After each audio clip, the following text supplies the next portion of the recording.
Le débat concernant la légalisation du cannabis est loin d'être enterré en France. Après quelques changements d'avis ces dernières années, Emmanuel Macron et le gouvernement restent complètement opposés à une législation. La situation française n'évolue pas, contrairement à celle des autres pays européens. Alors pourquoi la France est-elle tant en retard?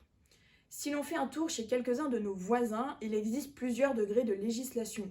Comme on peut le voir sur la carte, les Espagnols et les Néerlandais ont une consommation encadrée ou tolérée. En Espagne, la consommation récréative de cette plante est tolérée si elle reste dans la sphère privée. Aux Pays-Bas, le cannabis est illégal pour l'usage, sauf s'il est acheté ou consommé dans un coffee shop. Le gouvernement allemand s'est lui accordé fin octobre dernier sur un encadrement de la légalisation du cannabis à usage récréatif. L'Allemagne attend désormais l'aval du droit européen. Au sud, l'Italie est un des pays les plus tolérants sur la question. Depuis 2019, il est autorisé de cultiver du cannabis chez soi, du moment que cela reste à usage personnel et en faible quantité. Et en France, que risque-t-on? L'usage des stupéfiants est un délit. Une personne interpellée en train de consommer de la drogue ou en possession de petites quantités peut recevoir une amende forfaitaire de 200 €, délivrée immédiatement par les forces de l'ordre.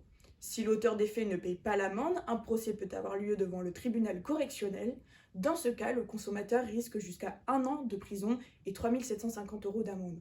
La vente de cannabis provoque, elle, une peine pouvant aller jusqu'à 10 ans d'emprisonnement et 7 500 000 € d'amende. Tous ces délits sont inscrits dans le casier judiciaire.